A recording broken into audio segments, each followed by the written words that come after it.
Nous sommes le vendredi 25 octobre 2024. Monsieur Raoul Delcorde, merci d'être parmi nous au siège de la Fondation Jean Monnet pour l'Europe pour nous parler de votre carrière, de vos choix, de vos idées et de votre engagement aujourd'hui, notamment au sein d'un institut qui est en train de se créer en ce moment et dont vous êtes une des chevilles ouvrières. Vous êtes né le 29 mars 1955, vous êtes belge et vous avez une carrière de diplomate belge. Mais avant tout, d'abord, quelle est votre origine familiale? Que faisaient vos parents et quelle était au fond l'atmosphère dans laquelle vous avez grandi? Merci de m'inviter et de me donner l'occasion de parler de mon itinéraire au fond et de l'intérêt, de l'importance que j'accorde à la diplomatie, mon métier. Mon environnement familial, mon père était ingénieur civil des mines et a fait une longue carrière en Afrique d'abord, dans une ancienne colonie belge, le Congo, où j'ai vécu moi-même 11 années avant et après l'indépendance. Et puis ensuite, son entreprise l'a envoyé au Moyen-Orient, en Iran. Et donc là, j'y ai passé mon adolescence. De sorte que, en réalité, mon pays, la Belgique, je n'ai vraiment commencé à y vivre qu'à partir de mes études universitaires. Et ce contact de longue durée avec différents pays dans le monde m'a, je crois, quelque part préparé à mon métier de diplomate. J'étais naturellement enclin à m'intéresser au dialogue entre les nations, pour dire les choses un peu pompeusement, mais en tout cas aux questions internationales. Et je n'avais pas de difficulté particulière à m'expatrier, puisque j'avais vécu à l'étranger. Alors, parlez-nous de ce Congo, ce Zaïre, comme on l'appelait de manière intermédiaire, que vous avez connu. Vous étiez dans quelle ville? Alors, j'étais dans une province qu'on appelait le Katanga, le Chaba aujourd'hui, et non loin de Likasi, qui est une agglomération minière. Et vous savez, et je suis content de pouvoir l'évoquer ici, parce que Genève, c'est l'ONU, et que j'ai connu les casques bleus à l'âge de 5-6 ans. C'était l'époque de la sécession du Katanga, et une des premières interventions des forces d'interposition de l'ONU. Ça m'a laissé des souvenirs. J'étais fort jeune, certes, mais un début de guerre civile, finalement, Moïse Tshombe, un nom qui peut-être évoque certaines choses, certains souvenirs. Bref, déjà à un jeune âge, j'ai découvert certaines réalités de la guerre, mais aussi, quelque part aussi, du rôle que l'ONU peut jouer, parce que l'ONU est parvenue, en fait, à ce moment-là, à rétablir l'ordre et même si j'ai aussi le souvenir d'avoir dû fuir le pays à un moment donné, mais nous y sommes revenus après quelque temps. Voilà, donc une enfance africaine qui, malgré quelques soubresauts, a été heureuse. Et quelles étaient les mines dans lesquelles votre père travaillait? Les mines de cuivre, mon père travaillait pour l'Union minière, qui était une très grande entreprise minière belge. Au départ, vous savez, nous disons, nous les Belges, que le Congo est un scandale géologique parce qu'il y a une masse de richesses minières, exploitées ou non exploitées. Malheureusement, ces temps-ci, on évoque l'exploitation outrancière du coltan à l'est de la RDC, avec tous les méfaits que cela peut créer, et notamment sur la condition des exploités.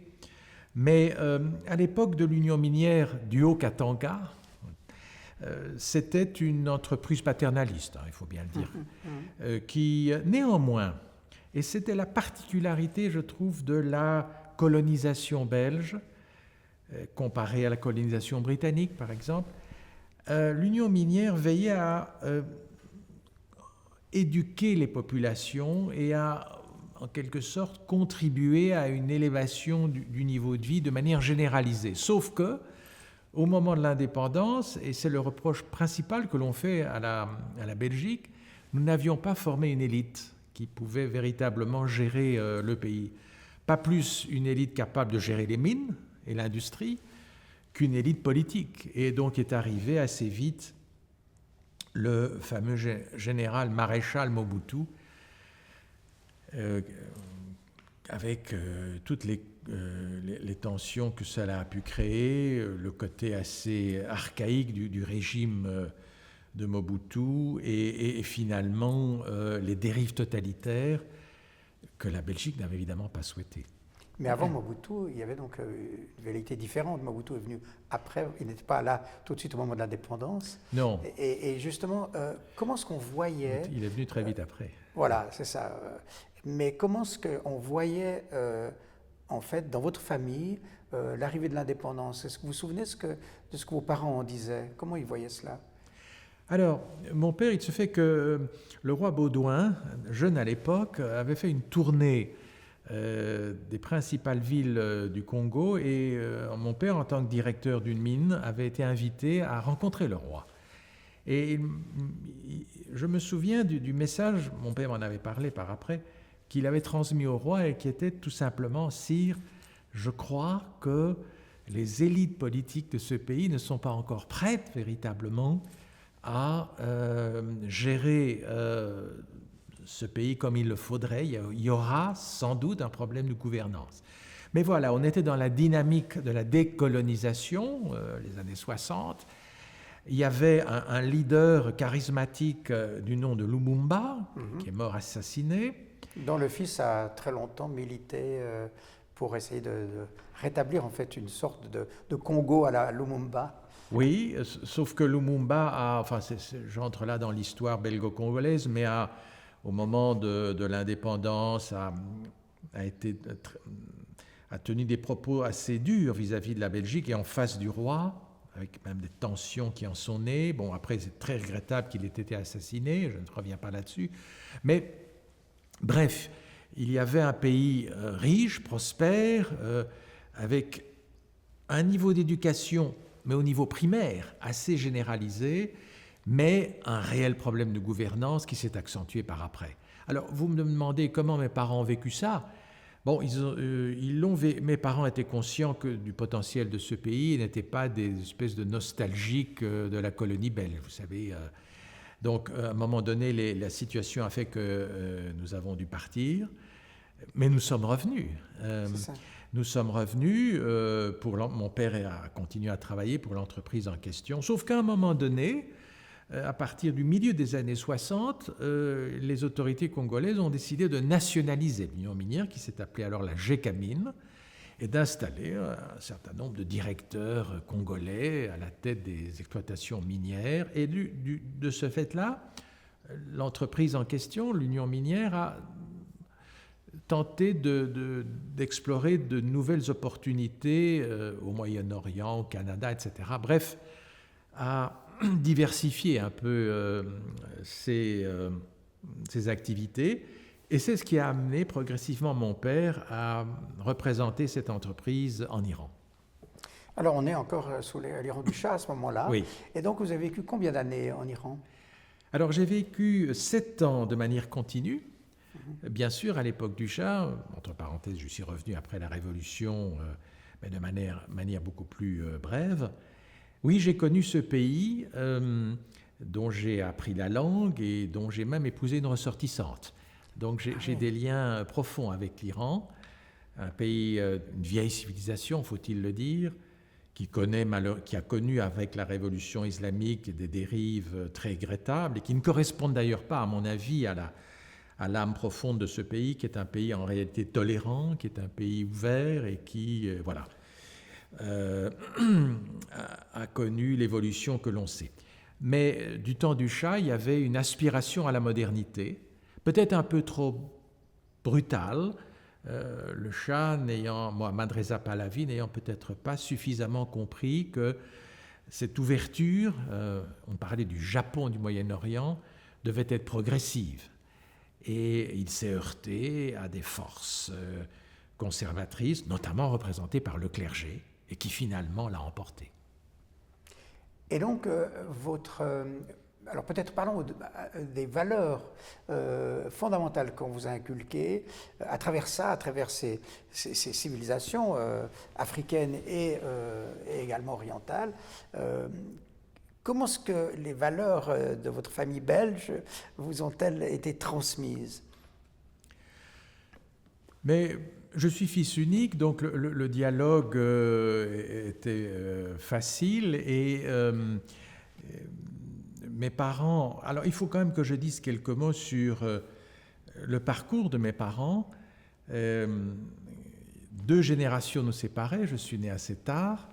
Mes parents sont des résistants de la Seconde Guerre mondiale. Mon père est médaillé de la Résistance. Et, né en quelle année, votre père? Mon père est né en 1914. Ah oui, d'accord, donc différence d'âge. Et donc, mes parents terminaient ses études d'ingénieur lorsque la guerre a commencé. Ils ont tout de suite choisi le camp de la Résistance. Il y avait un côté chez eux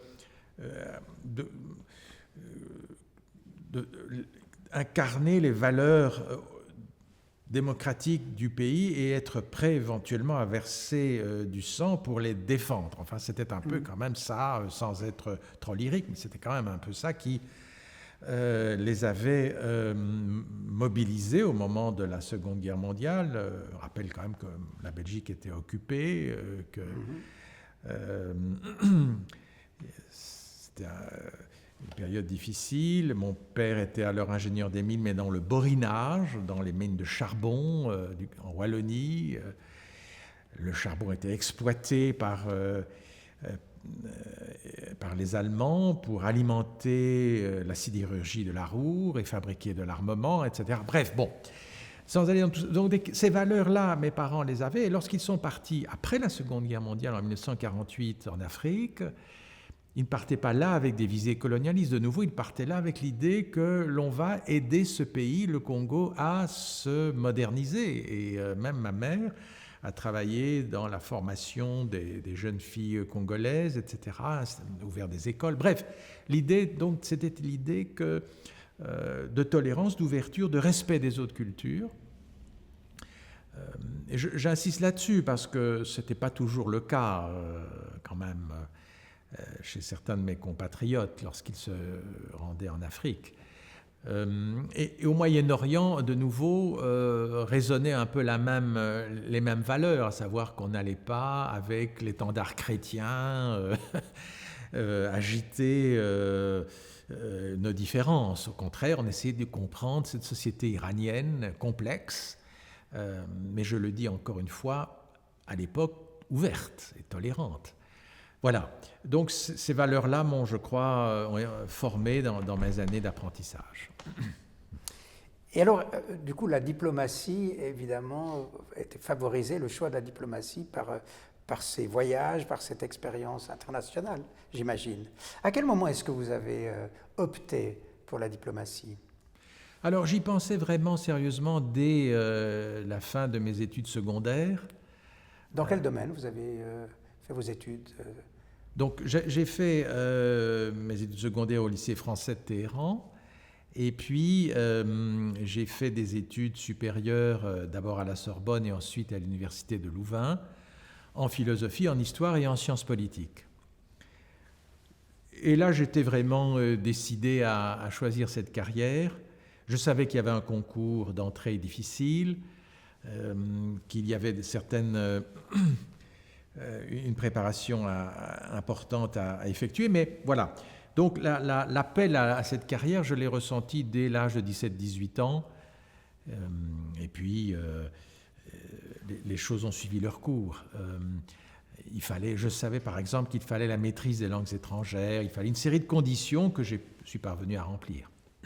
Alors vous avez fait une thèse qui a porté sur l'approche stratégique de la projection de puissance. Alors, qu'est-ce que vous avez soutenu sous ce thème-là dans votre thèse? Alors, cette thèse qui a été préparée et puis présentée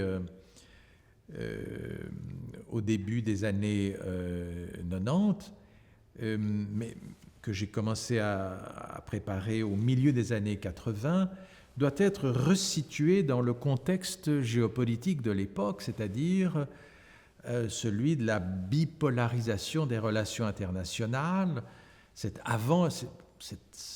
thèse a commencé avant la chute du mur de Berlin, donc à une époque où l'on est de la rivalité bien connue entre, en gros, le bloc capitaliste et le monde communiste, et comment l'océan Indien devenait progressivement, et c'est encore plus vrai aujourd'hui, une zone d'influence où se concurrençaient, les alliés du camp occidental et ceux de l'ex-URSS.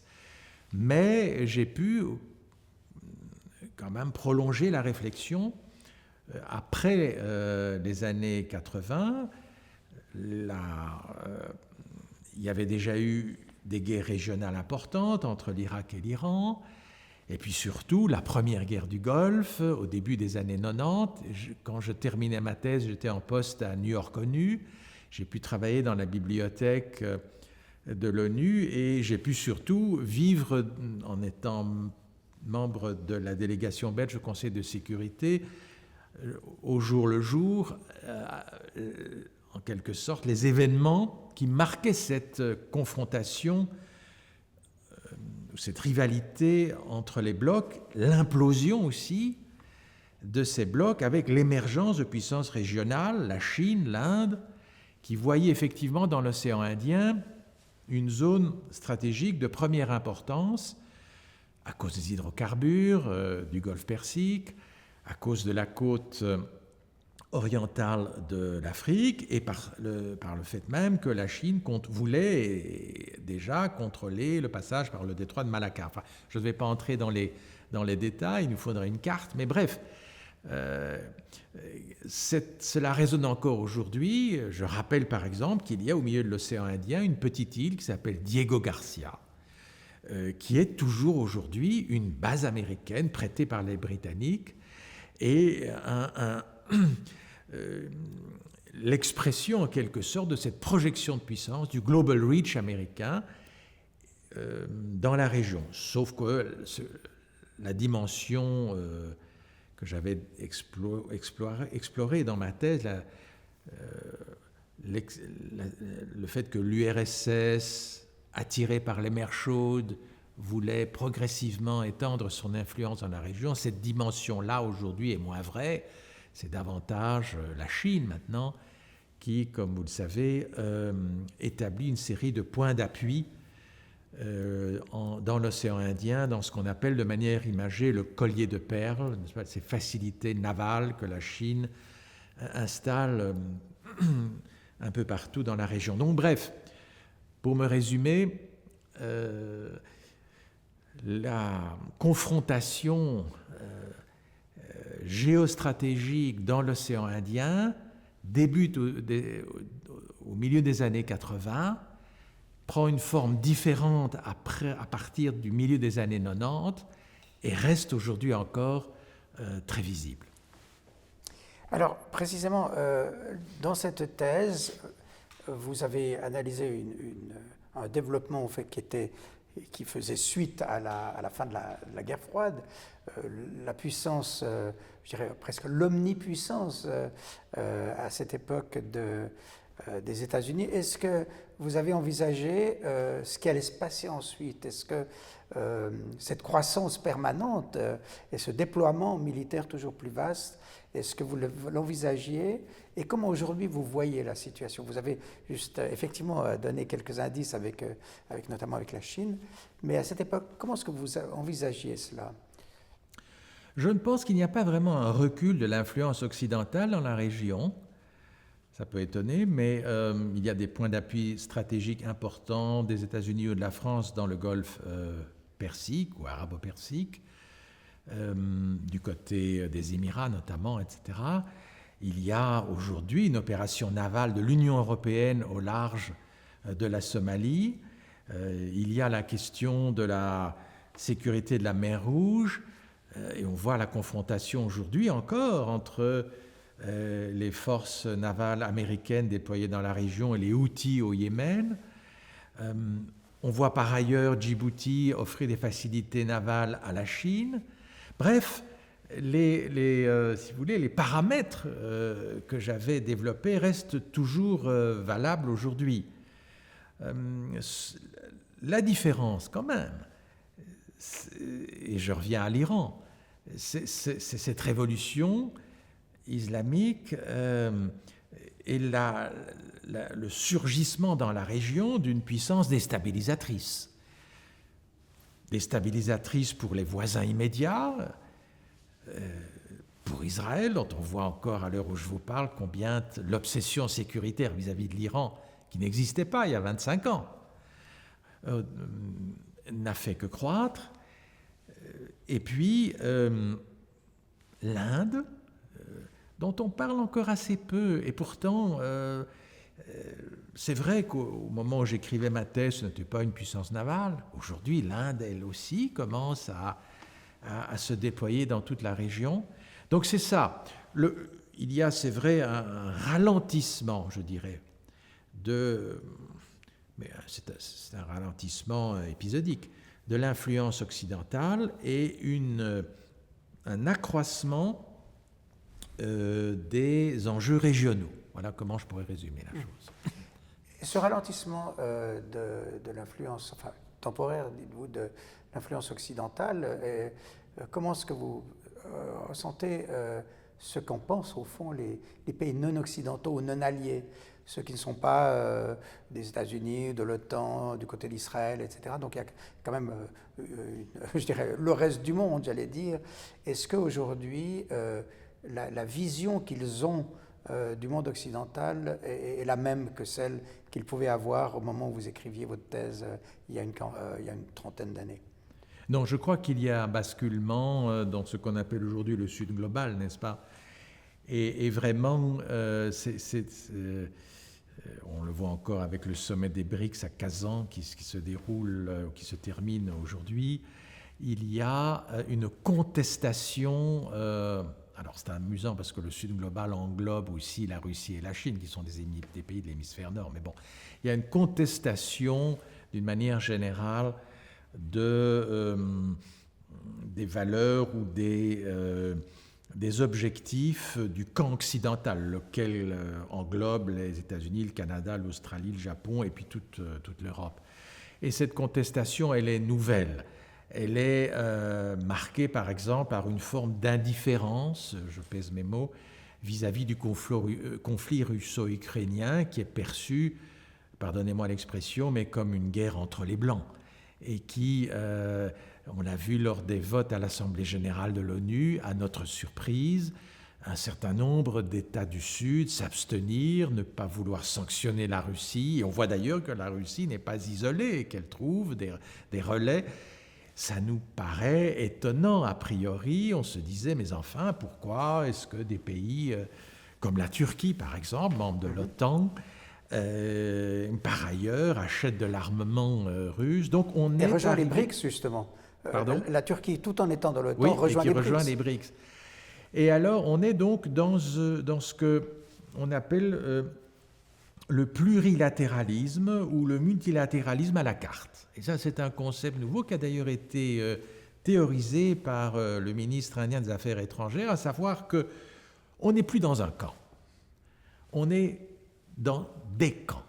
L'Inde fait partie du Quad, qui est une organisation stratégique dominée par les États-Unis dans le Pacifique, avec l'Australie et la Nouvelle-Zélande. Mais l'Inde, par ailleurs, achète des hydrocarbures à la Russie. L'Inde est dans les BRICS. Alors, où est-elle? Elle est tantôt dans le camp occidental, tantôt plus proche de la Russie. Est-ce qu'à votre avis, ce qu'on voit, ce phénomène de contestation des BRICS, s'apparente à ce qu'on a déjà pu observer avec, par exemple, les pays non alignés, ceux qui, justement, considéraient qu'ils ne voulaient pas faire partie de ce qu'on a appelé l'impérialisme occidental? Sans doute, ce sont les BRICS aujourd'hui sont un peu les héritiers de la conférence de Bandung et du mouvement des non-alignés, sauf que ce mouvement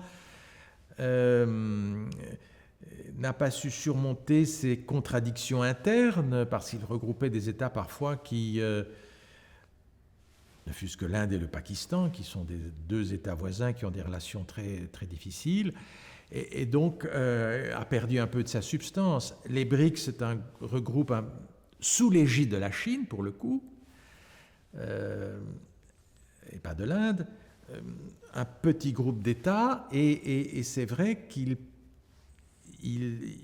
sans doute parce que la Chine est la seconde puissance mondiale, ont un écho, me semble-t-il, beaucoup plus large et beaucoup plus puissant que le mouvement des non-alignés n'a pu en avoir. Certes, à un moment donné, même la Yougoslavie de Tito faisait partie du mouvement des non-alignés, mais on voyait bien qu'il y avait peu de cohérence interne. Est-ce qu'il y a le cas encore aujourd'hui, non? Ce peu de cohérence se révèle... Alors c'est tout le défi des BRICS. C'est vrai que c'est tout le défi. Mais à partir du moment où vous jouez avec ce multilatéralisme à la carte, peut-être qu'effectivement, des pays aussi différents que l'Arabie saoudite et l'Iran, tous deux membres des BRICS, je le rappelle quand même, c'est intéressant, pays qui ne sont pas spécialement des pays amis. Mais qui semblent se rapprocher.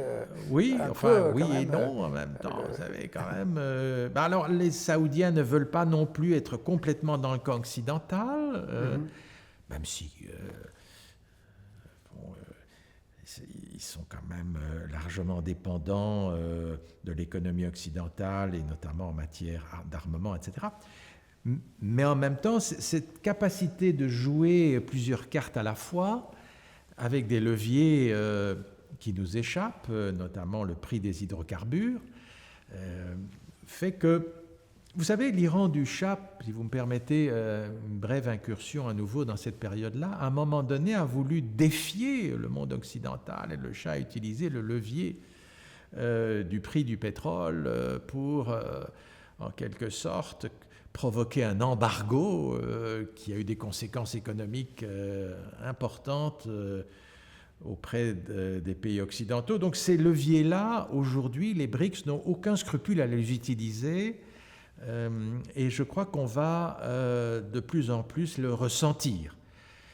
D'où l'importance, et je termine avec ce point-là, d'un autre thème que je n'avais pas anticipé il y a 25 ou 30 ans et qui est l'autonomie stratégique. C'est-à-dire nous devons, dès lors que les BRICS jouent ces cartes multiparties, si j'ose dire, nous, Européens, pour le coup, nous devons davantage raffermir nos capacités de fonctionner de manière autonome et de ne pas être aussi dépendants de pays comme la Chine ou des pays du Golfe, etc., que ce soit en matière d'hydrocarbures ou dans d'autres domaines.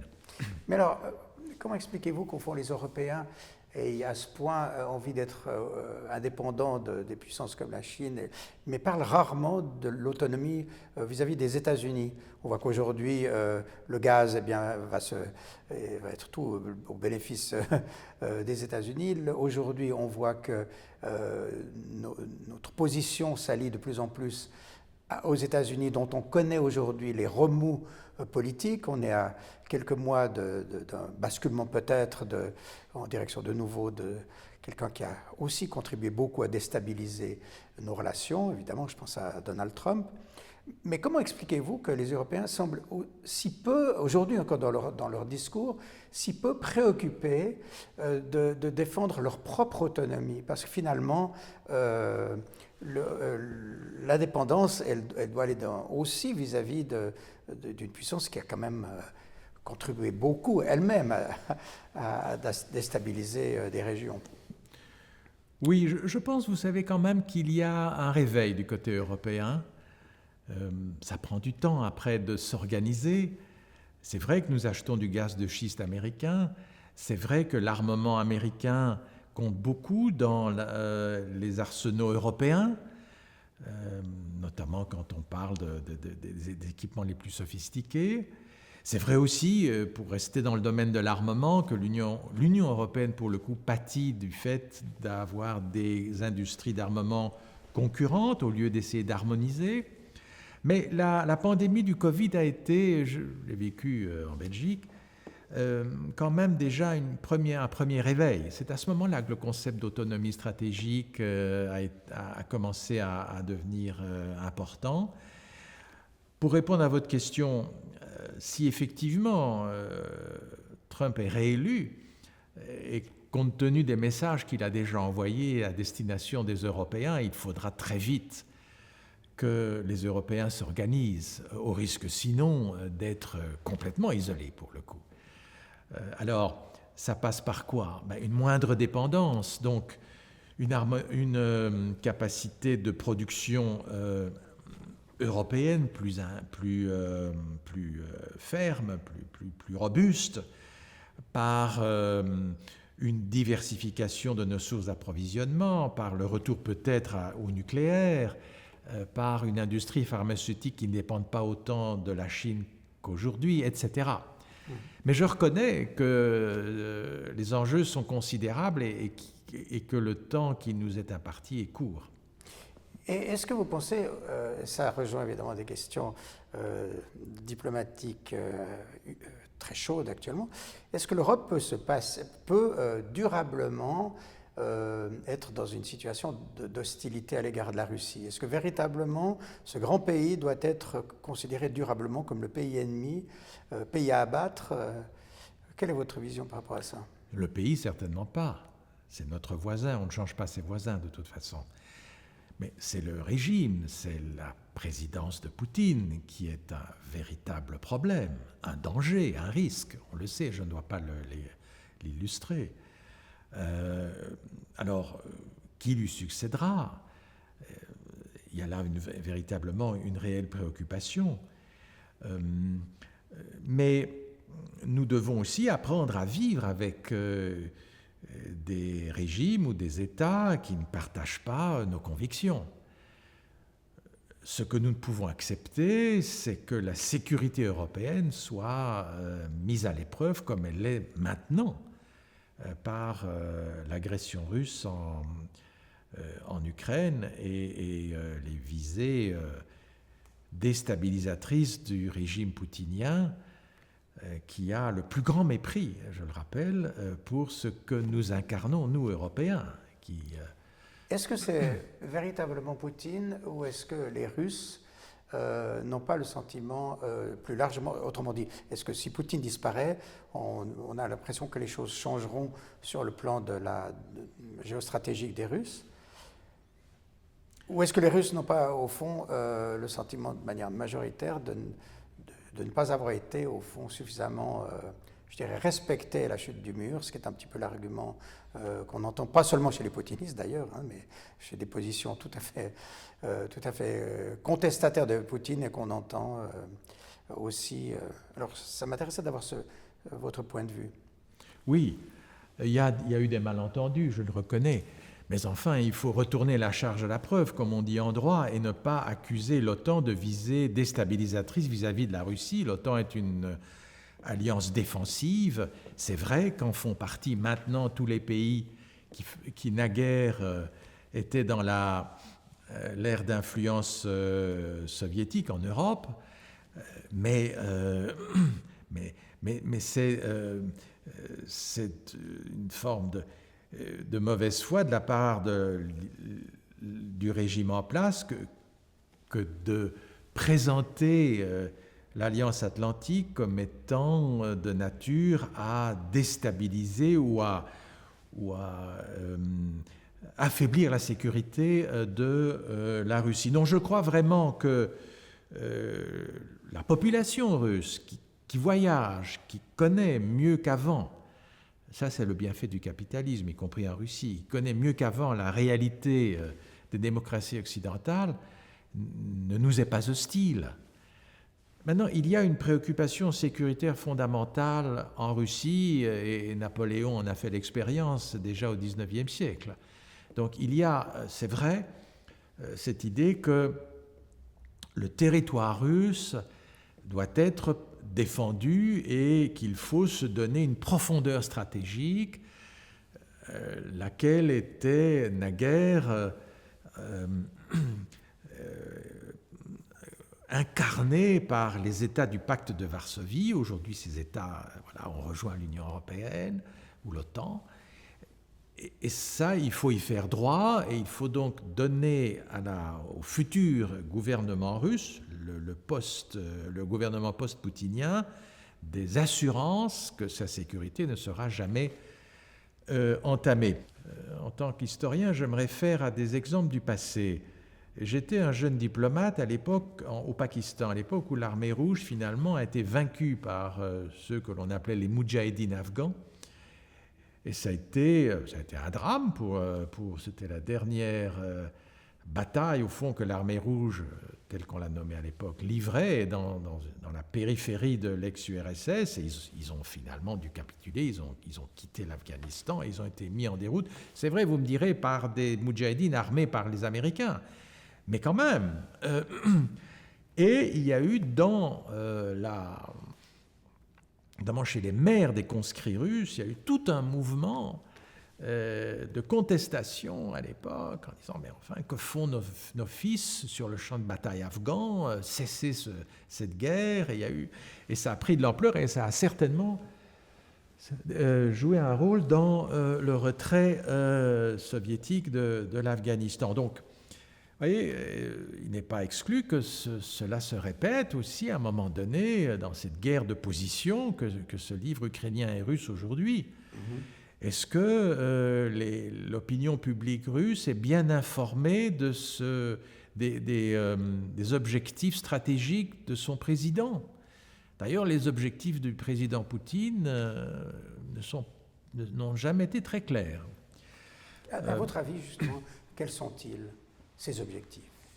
Vous savez, il avait déclaré au départ qu'il allait prendre Kiev en 3 jours, renverser ce qu'il appelait un gouvernement néofasciste en Ukraine, etc.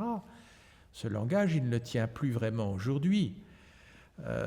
Alors, l'objectif de Poutine est de neutraliser l'Ukraine. Ça, c'est clair, d'empêcher l'Ukraine d'adhérer à l'OTAN. Et à votre avis, qu'est-ce que vous en pensez d'une Ukraine neutre? Est-ce que c'est une chose qui pourrait être négociée, d'avoir une neutralité de l'Ukraine, justement? À titre personnel, je crois que l'Ukraine doit recevoir du monde occidental des garanties de sécurité, mais que l'adhésion à l'OTAN, vous aurez remarqué que les États-Unis sont très prudents, que l'adhésion à l'OTAN, pour le moment, doit être remise à plus tard ou suspendue. Et vous faisiez allusion aux provinces de l'Est de l'Ukraine, les provinces russophones. Notez que le président Zelensky est russophone quand même, à l'origine. La Crimée, bon, c'est vrai que là aussi se pose la question de savoir si au moment donné, il faudra négocier. Une guerre peut durer un certain temps, mais à un moment donné, les diplomates se retrouveront autour de la table. Est-ce qu'on ne va pas arriver à ce qu'on appelle dans notre jargon un conflit gelé? Mais est-ce que les Européens ont un rôle à jouer justement dans ces négociations ou est-ce qu'ils doivent jouer tout à fait la carte occidentale globalement, ou est-ce qu'il peut y avoir une spécificité européenne? À la perspective européenne telle qu'elle a été offerte au président Zelensky, c'est du tangible. On est sur le long terme, on n'a pas dit que l'Ukraine va adhérer demain, mais c'est un projet important qui vise à la reconstruction de ce pays d'abord et à le mettre... L'Ukraine souffre de problèmes internes considérables, notamment de corruption, on le sait, à rétablir l'état de droit, à reconstruire le pays dont la population civile a été quand même décimée, à ramener les Ukrainiens dans leur pays. Tout ça, je crois que l'Europe, et la Pologne en particulier, où j'ai été ambassadeur, a un rôle de premier plan à jouer. Et je crois que tout gouvernement démocratique russe, un jour j'espère que cela adviendra, le comprendra. Ce n'est pas une menace pour la Russie. Après, reste la question de ces provinces que vous avez mentionnées. doivent-elles faire partie, elles aussi, de ce projet de reconstruction? À mon avis, oui. Il faudra trouver un modus operandi. On ne doit pas créer au sein de l'Ukraine une société duale. Les Criméens doivent pouvoir à un moment donné aussi bénéficier, je pense, de ce projet de reconstruction et, à mon avis, un peu comme les Allemands de l'Est, vont se rendre compte que quand même... Mais par exemple, le droit à l'autodétermination, est-ce que vous le soutenez? Par exemple, que les Criméens aient le droit de choisir la Russie s'ils le souhaitent, ou est-ce qu'il faut leur imposer l'Ukraine? Non, il faut organiser un référendum.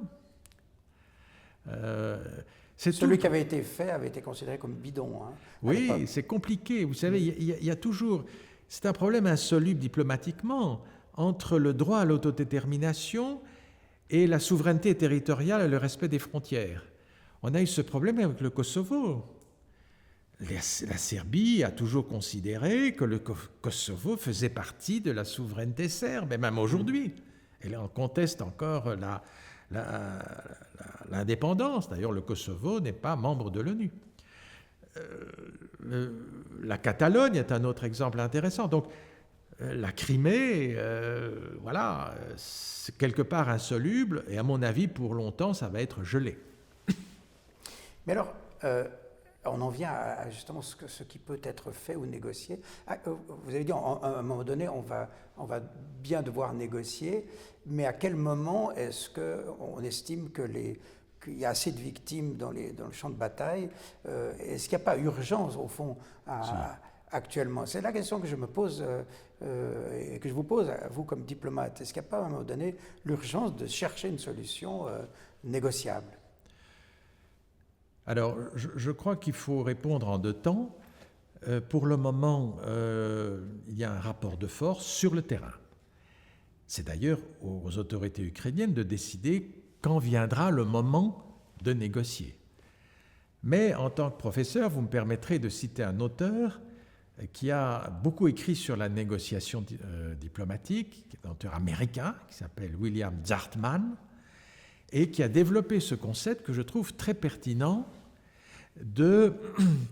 d'une impasse mutuellement invalidante. Alors, j'explique. À un moment donné, le rapport de force ne peut plus continuer sur le terrain. On n'avance pas véritablement, on ne recule pas non plus, et la guerre fait des victimes, de plus en plus de victimes. C'est une impasse. Il va falloir arriver à une négociation. Alors, on le sait, il y a déjà eu des tentatives, notamment par la médiation de la Turquie. La Chine, me semble-t-il, je dois encore relire les derniers comptes rendus du sommet des BRICS de Kazan, mais il semble bien que la Chine et l'Inde aient envoyé des signaux à la Russie en disant, vous savez, la Chine est très embêtée par cette guerre. Et la Suisse, petite parenthèse, vous permettez, comment avez-vous jugé l'initiative suisse qui est restée sans lendemain, évidemment, mais...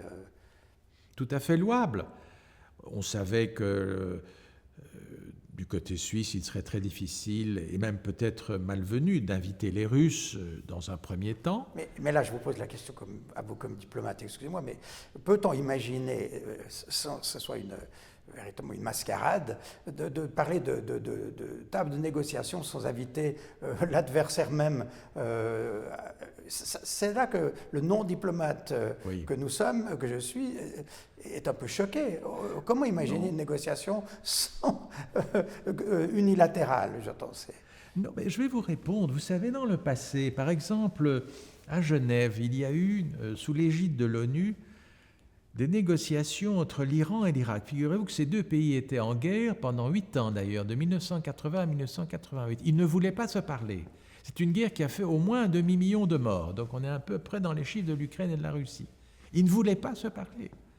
Donc l'ONU a convoqué séparément les Irakiens et les Iraniens. Et il y a eu un négociateur tout à fait génial, Diego Cordovez, un Équatorien, qui est allé parler aux Iraniens.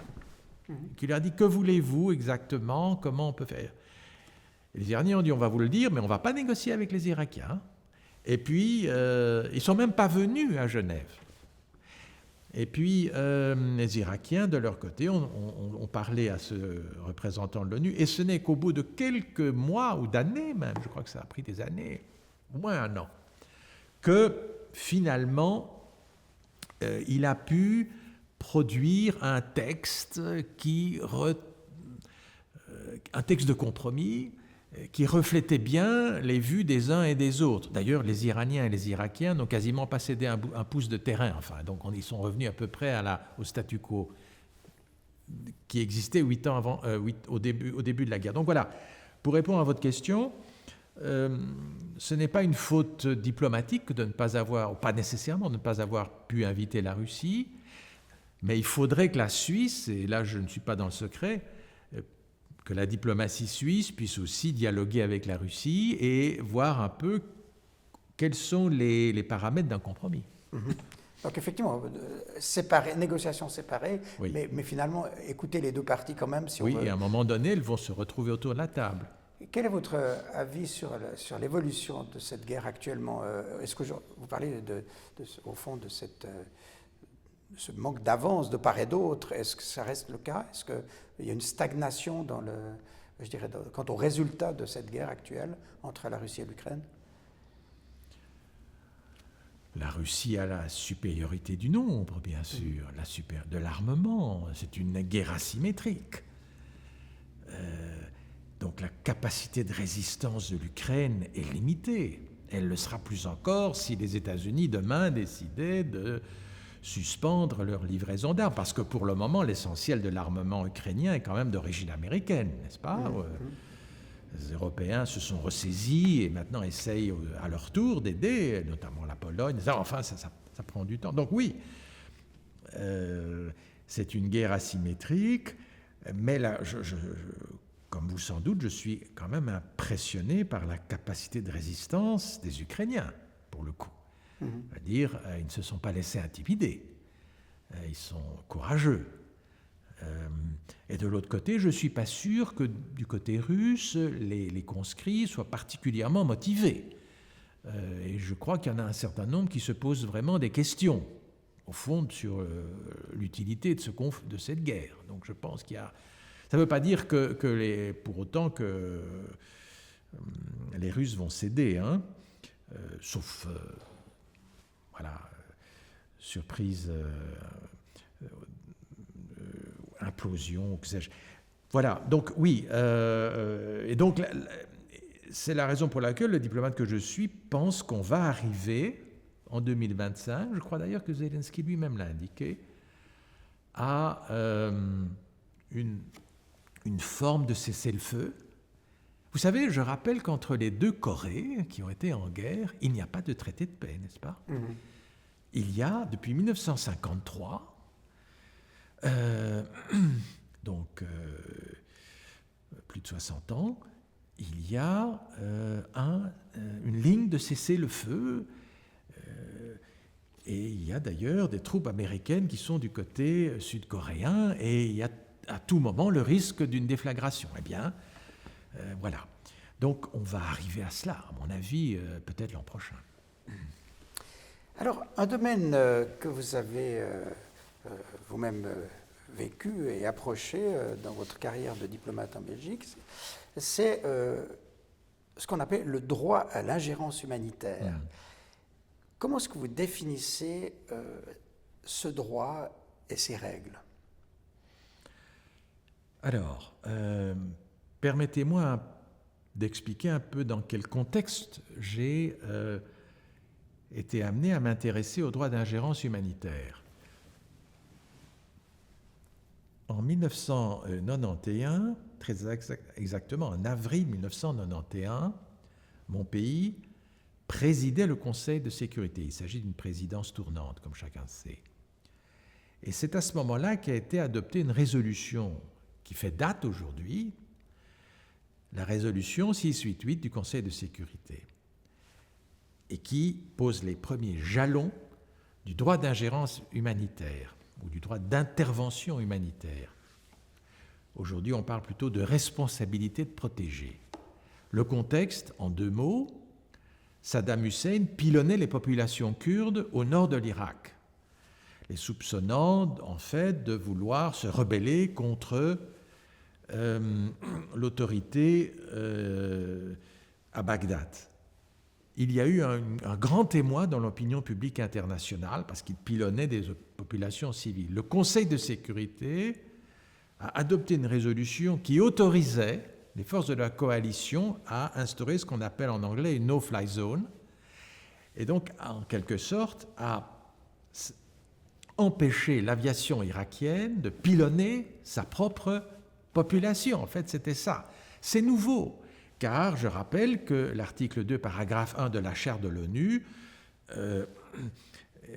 prévoit que l'État est souverain et que seul un État peut faire appel éventuellement aux forces d'intervention de l'ONU, aux forces d'interposition. Mais sans l'accord de cet État, l'ONU ne peut pas intervenir. Et pourtant, on a ce droit d'intervention humanitaire et de fait, il a contribué à sauver la population civile kurde en 1991. Et donc, c'est tout à fait nouveau, ce n'était pas inscrit dans la charte de l'ONU, et vous vous rendez compte tout de suite que c'est de nature à inquiéter certains États.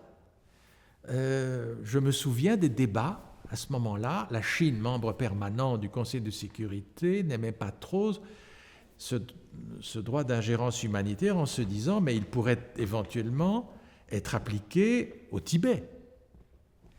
L'Inde, qui était à l'époque membre non permanent, se disait oulala, quid du Cachemire? On pourrait alors tout d'un coup voir des forces d'interposition arriver au Cachemire au nom de cette ingérence. Et pourtant, on est allé de l'avant. Cette résolution est passée, heureusement, sans veto et avec le minimum de votes requis. Je crois que c'est un bon qualitatif qui, aujourd'hui, devrait empêcher des génocides, ça et là. Je pense au génocide rwandais, des massacres, comme il y en a eu à Srebrenica, dans les Balkans, etc. Donc, alors, au départ, Bernard Kouchner, le fameux ancien ministre français des Affaires étrangères, l'homme de Médecins sans frontières, se targue d'avoir été celui qui a un peu conceptualisé cette idée. Souvenez-vous, le Biafra, etc. Mais ça a fait du chemin, et c'est Kofi Annan, et je voudrais lui rendre hommage, sans doute un des plus grands secrétaires généraux de l'ONU dans l'histoire de l'ONU, qui a véritablement coulé dans le marbre ce concept de responsabilité de protéger.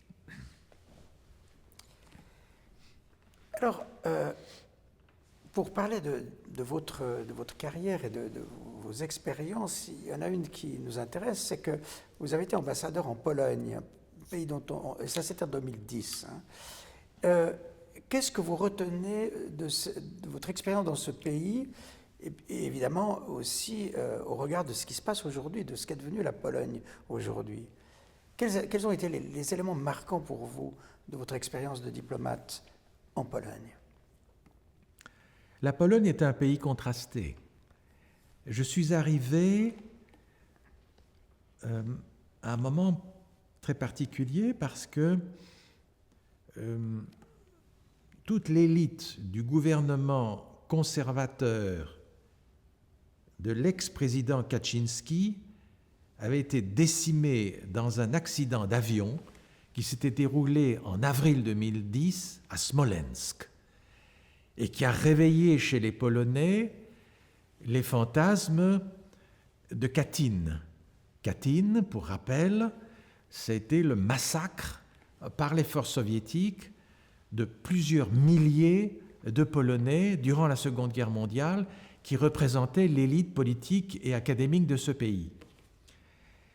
Et donc ça a été un moment très crucial, très fort, symptomatique de l'obsession que les Polonais ont toujours eue, à cause de leur histoire avec la Russie, de la menace russe.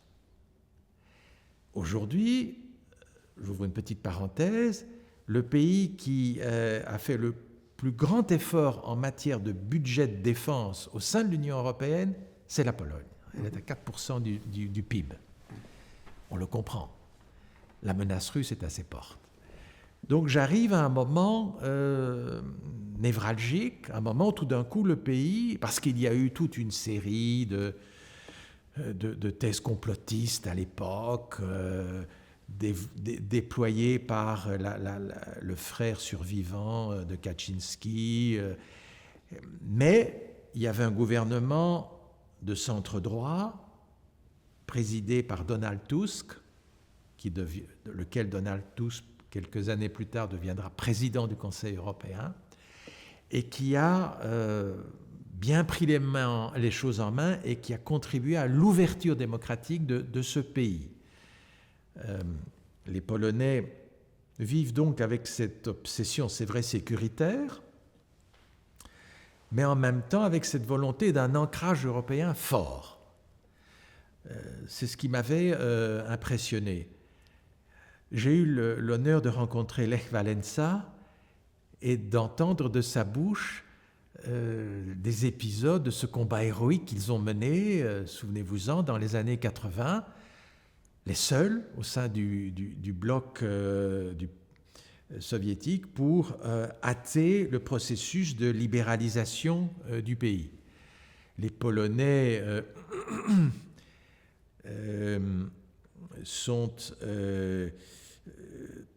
ont une histoire longue et tragique, et ça se ressent quand on vit dans ce pays, mais en même temps une véritable aspiration à consolider leurs racines démocratiques. Et on l'a vu parce que, j'anticipe un peu peut-être sur une question que vous pourriez poser, mais c'est vrai que après le Premier ministre Tusk, on est revenu dans une période plus difficile avec à nouveau un gouvernement conservateur qui s'est mis en quelque sorte dans une position, par certains aspects, anti-européenne, qui étonnait, alors que ce pays avait tant fait pour adhérer à l'Union européenne. Mais c'est parce qu'il y a, et je terminerai par là, ancré aussi au sein de la société polonaise un fort attachement au catholicisme qui a été le ferment avec le syndicat Solidarność de la contestation du régime communiste, et cette Église catholique de Pologne, très vivace encore aujourd'hui, est très conservatrice. Alors, si on compare l'évolution de la Pologne à son pays voisin qu'est la Hongrie, qui était à l'époque du pacte de Varsovie, je dirais, l'un des pays les plus libéraux, entre guillemets, de la région, celui qui a cherché un peu une sorte d'émancipation. Oui. Enfin, la deuxième fois, la première fois, elle était matraquée, comme on le sait, en 1956. La deuxième fois, elle réussit un peu plus. Et aujourd'hui, c'est pourtant le pays qui fait l'objet d'un régime qui s'apparente quand même à une forme de dictature, ou en tout cas d'autoritarisme, est très très peu coopératif vis-à-vis de ses voisins européens. Oui, alors voilà, et c'est à un moment donné, c'est vrai, Orbán et Kaczynski, le hongrois et le polonais, dans ce qu'on appelle le quatuor de Visegrad, qui regroupe les 4 États d'Europe centrale, Hongrie, Tchéquie, Slovaquie et Pologne. Même en Slovaquie, on a connu d'ailleurs des dérives autoritaires, parce que, quelque part, ces gouvernements populistes avaient trouvé, dans les valeurs traditionnelles, incarnées tantôt par...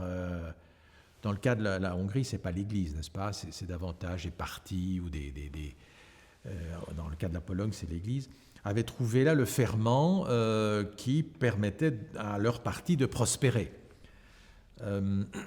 Mais à un moment donné, la mobilisation des femmes en Pologne, d'ailleurs, a été tout à fait spectaculaire et a permis, je crois, la victoire des partis de centre-droit qui ont ramené le Premier ministre Tusk. Alors en Hongrie, plus petit pays, population moins grande, il semble bien que le populisme de Orbán continue à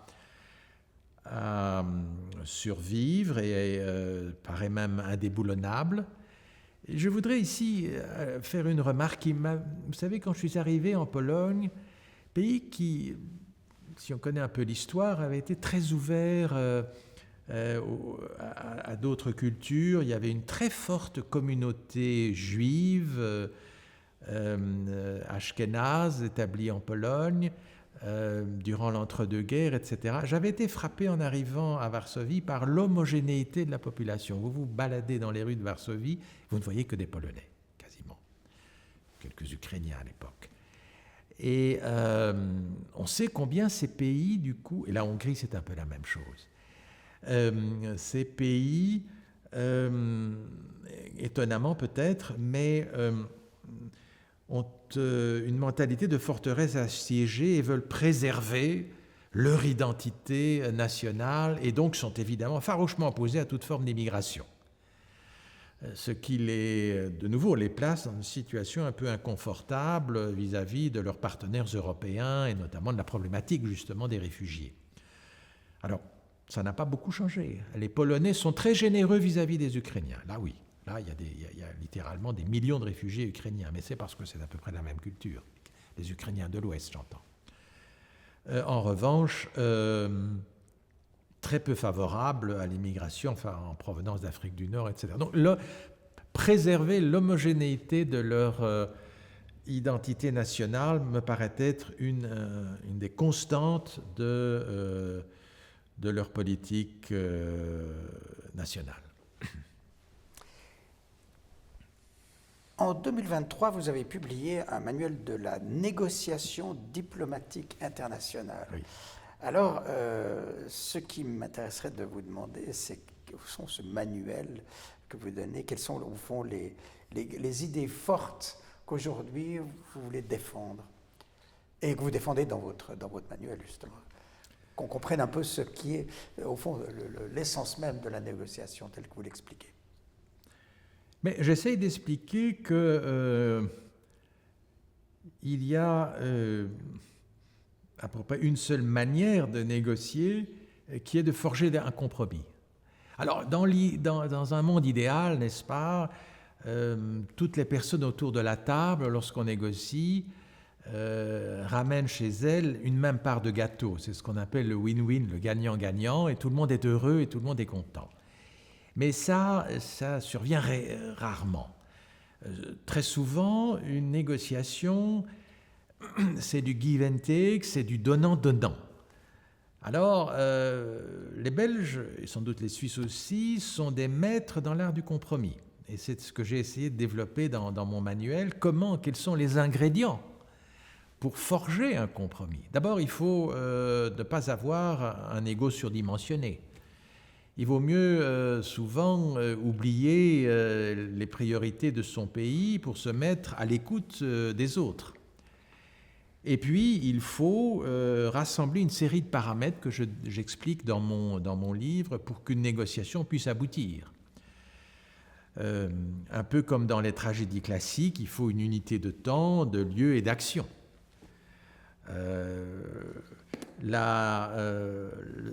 Première tentative de négociation russo-ukrainienne, quelques jours après le démarrage du conflit, se déroulait là à la frontière du Bélarus et d'emblée a capoté.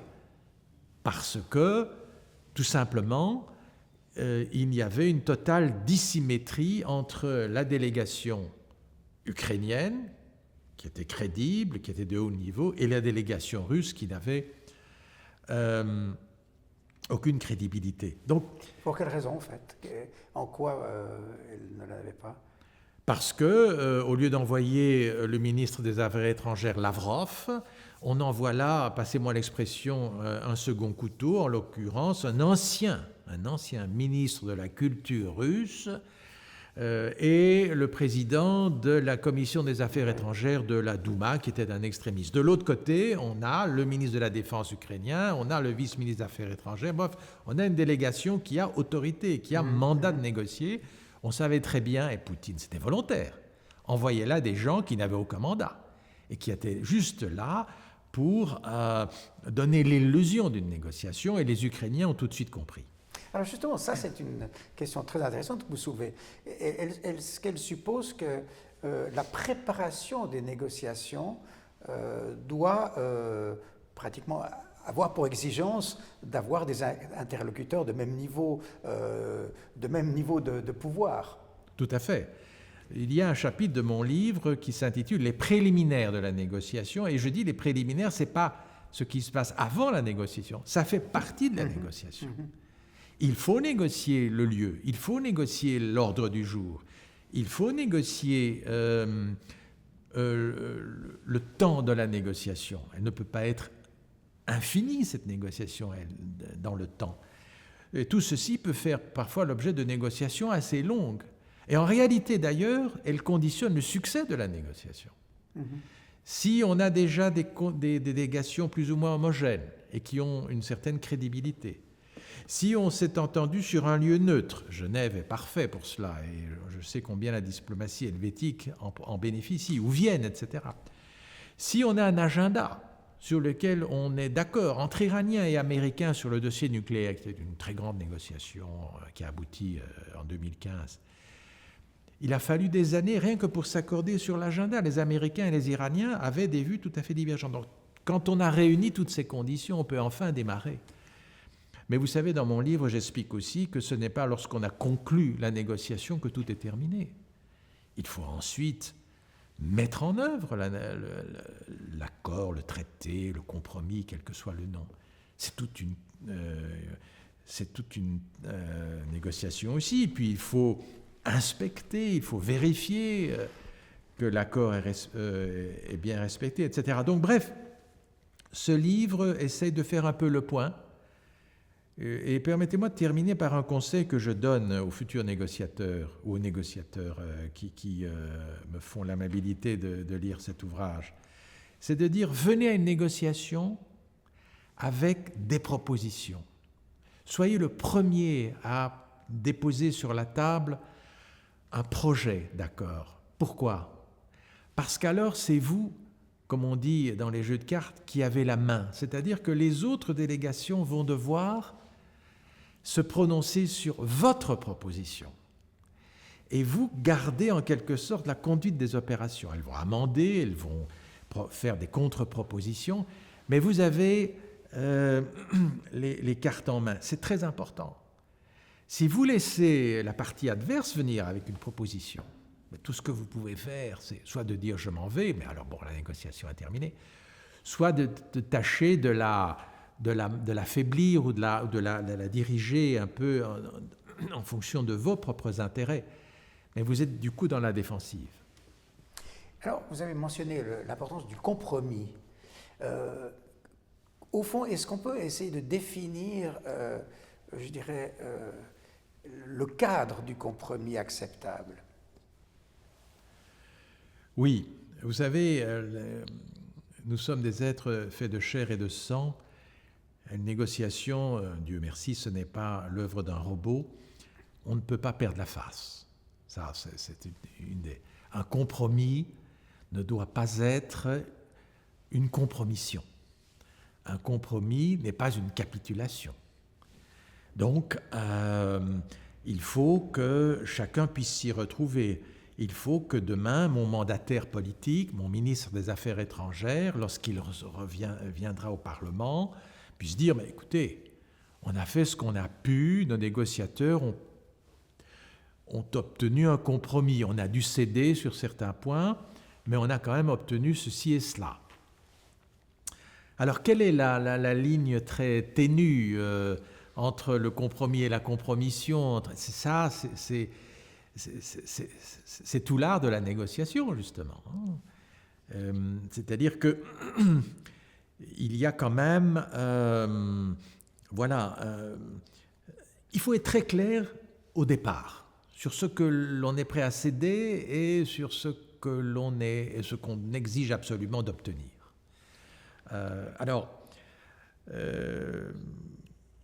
Ça peut demander des sacrifices. Je crois que lorsque le président Sadat est allé, ce voyage mémorable, se présenter devant la Knesset à Jérusalem, ça a été un geste quand même, quelques années après la guerre du Kippour, c'était un geste considérable, mais il avait dans les mains un compromis, et ce compromis c'était on va rétablir des relations à peu près normales avec Israël, et la base du compromis, c'est que nous allons récupérer le Sinaï. Voilà. J'ai fait le geste, j'ai mis un genou à terre peut-être en allant à la Knesset, mais j'ai obtenu quelque chose en échange. J'ai pris cet exemple parce qu'il est historique et parce que un compromis, ça peut aller assez loin quand même, n'est-ce pas? C'est pas rhétorique en général. Non, mais celui-là est effectivement un exemple fort. Alors, parlons justement de cette région aujourd'hui sous les feux. Comment voyez-vous le rôle? Je commencerai déjà par la Belgique. C'est intéressant puisque nous, comme pays suisse qui ne fait pas partie de l'Union européenne, on a une voix peut-être un peu plus autonome, mais un pays individuellement comme la Belgique, comment voyez-vous le rôle qu'il peut jouer sans passer alors par ses voisins? Est-ce qu'il y a une forme d'autonomie de négociation par rapport ou d'initiative qu'un pays peut prendre, ou est-ce que, étant dans l'Union européenne, il doit le faire au nom de l'Union européenne?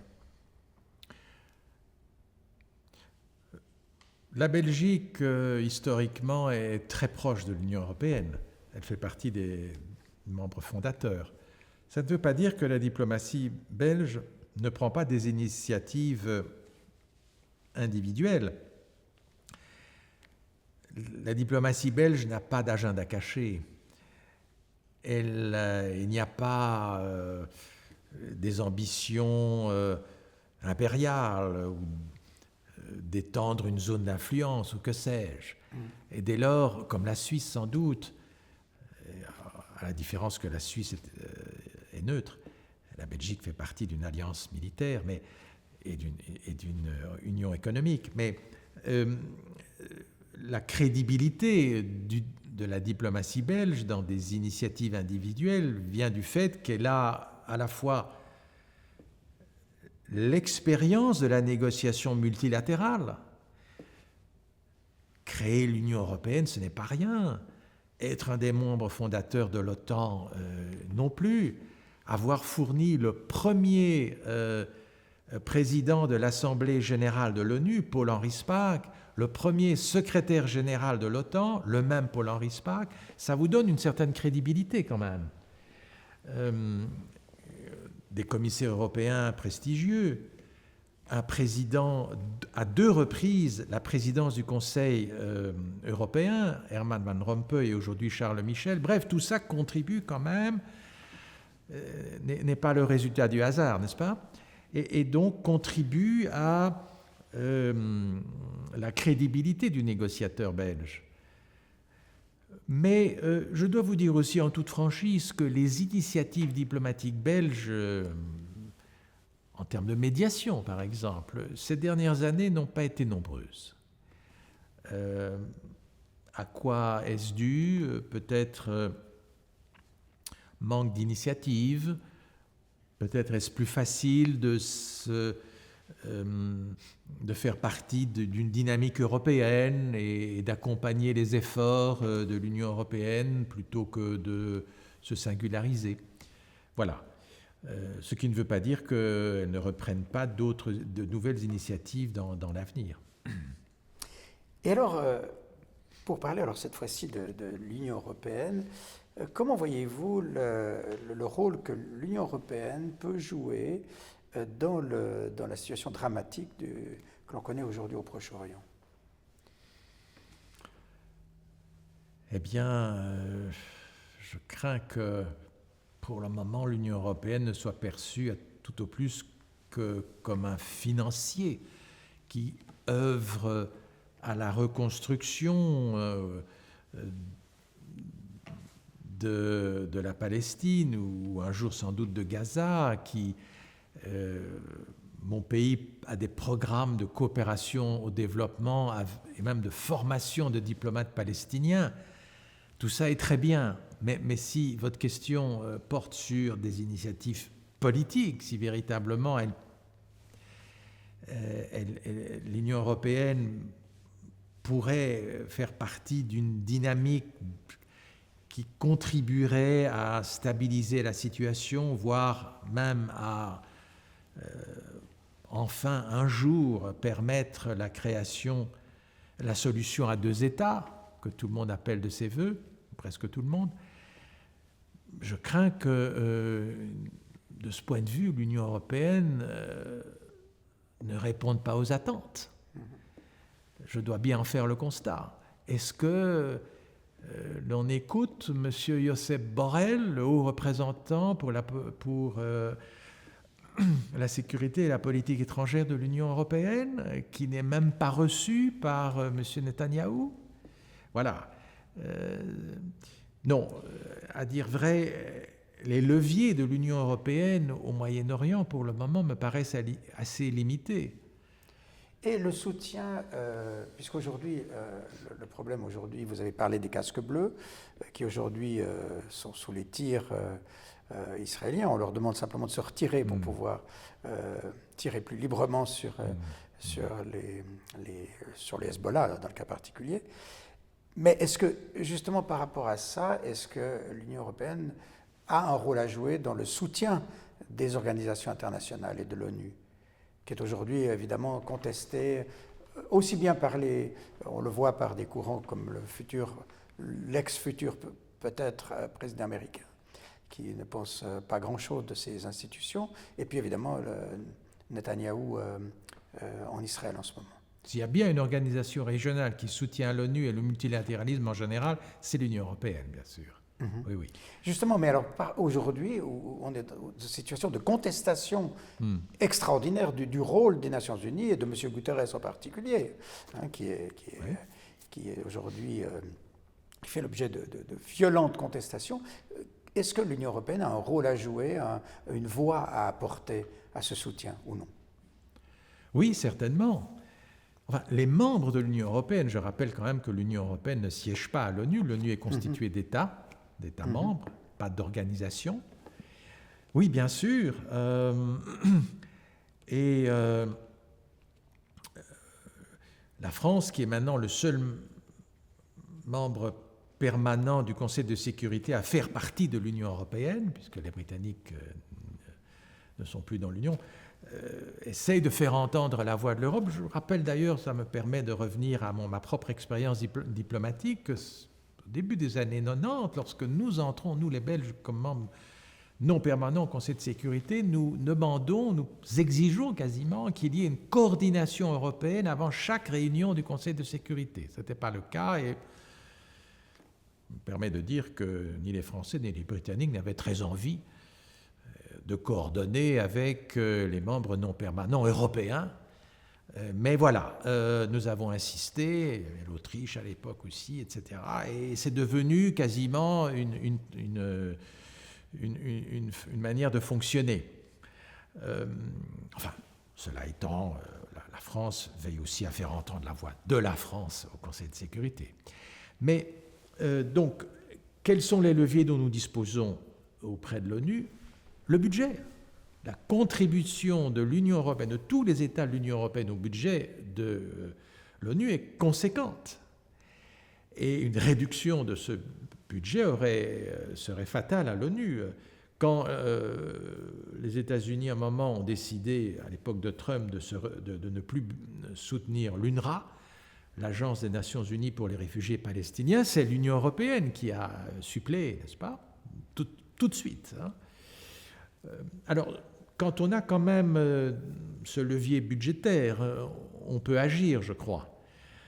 Mais il faut aussi que l'Union européenne sensibilise certains États comme la Chine, qui, c'est intéressant parce que la Chine, évidemment il y a les BRICS, etc., mais la Chine est quand même aussi très présente dans la famille onusienne et contribue de manière conséquente aussi au budget. Sensibilise la Chine à l'importance de préserver quand même la seule organisation multilatérale universelle qui existe, et qui est l'ONU. Donc, contrairement aux oiseaux de mauvais augure, je pense que l'ONU a de l'avenir. Il faudrait peut-être que le secrétaire général de l'ONU soit davantage un général qu'un secrétaire, si je peux me permettre ce mauvais jeu de mots. Mais il faut pour cela qu'il soit, c'est vrai, ardemment soutenu par la communauté internationale, et ce n'est pas toujours évident. Lorsque vous avez dit tout à l'heure que par rapport au Proche-Orient, par rapport à la situation des Palestiniens aujourd'hui, on est presque tous d'accord sur la nécessité d'avoir deux États. Ça soulève quand même la question de est-ce que deux États en soi est une solution viable, dans la mesure où on voit que dans le cas d'Israël, ses voisins, ils ne respectent pas non plus les frontières de ses voisins. Et si demain la Palestine existe aux côtés d'un si puissant pays militaire, organisé comme il l'est, à la moindre contestation, ce pauvre pays risque un nouveau Gaza tel qu'on le connaît aujourd'hui. Donc est-ce que c'est suffisant d'imaginer aujourd'hui deux États ? Ou est-ce qu'on peut imaginer au contraire un État qui soit un État, je dirais, pluraliste et sans l'apartheid d'aujourd'hui? C'est très difficile. D'abord, la solution à deux États n'a de sens que si l'on met fin à l'installation des settlements, des colonies israéliennes en Cisjordanie. Il y a plus de 700 000 colons pour le moment, c'est considérable. Et en quelques années, cela s'est accru de manière exponentielle. Alors, moi, je ne sais pas comment on va régler ce problème. Est-ce que ce sera un peu comme les pieds noirs en Algérie qui, à un moment donné, ont dû quitter l'Algérie parce que ce pays devenait indépendant? Quel gouvernement israélien va rapatrier ces colons? Parce qu'un État palestinien avec 700 000 colons et qui ont découpé le territoire palestinien en différentes zones où les Palestiniens eux-mêmes n'ont pas accès, donc c'est déjà un premier problème, n'est-ce pas? Deuxièmement, il faut qu'on ait un État israélien respectueux de l'indépendance de son voisin palestinien et qu'il ne... Enfin, aujourd'hui, quand on voit que les exportations palestiniennes sont soumises à des droits de douane israéliens et des choses pareilles, c'est tout à fait ahurissant, n'est-ce pas? Il faut installer un État viable. Mais je peux vous assurer, pour avoir été auparavant directeur Moyen-Orient, Afrique du Nord aux affaires étrangères, qu'il y a en tout cas du savoir-faire au sein du corps diplomatique palestinien. Je voudrais en profiter de l'occasion pour le mentionner ici, qu'il y a des gens... que nous formons d'ailleurs en Belgique et ailleurs, peut-être en Suisse aussi d'ailleurs, qui sont capables de conduire de manière tout à fait structurée la politique étrangère de la Palestine. Encore faut-il qu'ils puissent véritablement le faire et soient respectés. Donc, moi je ne vois pas, pour conclure, d'autre solution que celle des deux États, sauf à créer des bantoustans alors, au sein d'un État unique d'Israël, avec une situation d'ailleurs démographique compliquée, puisque vous avez quand même des millions de Palestiniens. À un moment donné, les Arabes palestiniens ou les Palestiniens qui vivent aujourd'hui en Israël vont être plus nombreux que les Israéliens de souche. Mais à supposer que ce pays, justement, soit réalisé, comment le protéger ? Comment s'assurer qu'une fois les frontières, ils ne soient pas, je dirais, bombardés à la première contestation? C'est la question aussi qui angoisse, je pense, beaucoup de gens favorables à un État palestinien, mais qui se demandent au fond si cette situation-là elle-même sera suffisante. Il faut évidemment répondre aux préoccupations sécuritaires légitimes des Israéliens, d'une part. C'est toute la problématique du Hezbollah qui pilonnait quand même le nord d'Israël, il faut le rappeler. Cette situation devenait intolérable. De la même manière, il faut que les Palestiniens disposent des forces de maintien de l'ordre et même d'une armée, sans doute, ce qui n'existe pas. Je précise qu'aujourd'hui, il n'y a pas d'armée palestinienne, il y a des forces de police. Et peut-être qu'au fond, dans le meilleur des cas, peut-être qu'Israël devrait assurer la sécurité de la Palestine aussi, n'est-ce pas? ça ce serait idéal. Donc voilà, je n'ai pas de réponse conclusive à votre question parce que ça nécessiterait une projection dans l'avenir. Bien sûr, mais profitons, je profite ici de la présence d'un diplomate pour poser les questions que l'ensemble des populations qui n'ont pas accès aux négociations se posent. Et donc c'est d'où l'intérêt aussi d'entendre votre point de vue aujourd'hui. Et je profite aussi de vous demander, en tant que Suisse, ce que vous pensez de la neutralité par rapport au rôle de négociation. On a vu que la Suisse a pu jouer un petit rôle dans l'intermédiaire entre les États-Unis et l'Iran, par exemple, pays que vous connaissez fort bien. Est-ce qu'aujourd'hui, je dirais dans la situation géopolitique actuelle, étant au centre géographique de l'Europe occidentale, est-ce que la Suisse a un intérêt à rester neutre ? Je ne peux pas répondre à la place de la Suisse. Si, précisément, je veux que vous répondiez, parce que ça m'intéresse d'entendre votre point de vue comme diplomate belge. Qu'est-ce que vous ressentez tout à fait franchement par rapport à cette neutralité? Est-ce qu'elle s'impose encore? D'ailleurs, soit dit en passant, on nous l'a imposée, hein, n'oublions pas, mais est-ce qu'elle a une raison d'être, selon vous, aujourd'hui? J'ai été ambassadeur en Suède, qui est un pays qui a connu 2 siècles de neutralité et qui, comme vous le savez, récemment a décidé de rejoindre l'OTAN. Et ça en a surpris plus d'un quand même. Il y avait des raisons géostratégiques évidentes que je ne dois pas expliquer ici. De la même manière, la configuration géostratégique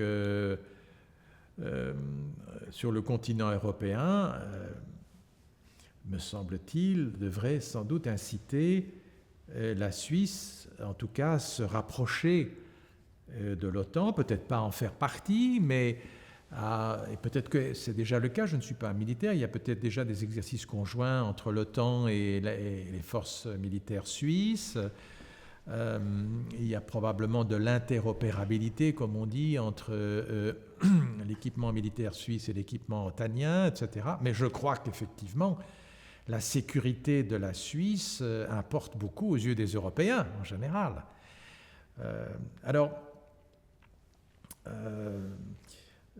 La neutralité, vous savez, il y a des pays neutres au sein de l'Union européenne, je le rappelle, quand même, l'Irlande et l'Autriche. L'Autriche, n'est-ce pas ?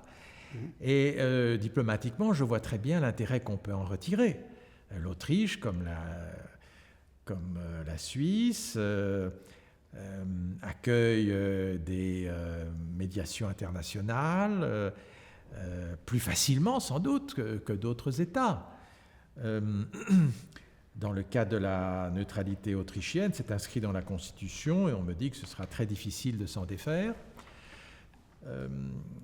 Sauf que nous avons, grâce au traité de l'Union européenne, maintenant une clause de solidarité qui fait que si l'Autriche était attaquée, il est quasi sûr que tous les autres États européens viendraient à son secours. Quid de la Suisse? À mon avis, elle devrait entrer dans une négociation qui, à tout le moins, lui fasse bénéficier d'accords sécuritaires privilégiés avec ses voisins européens.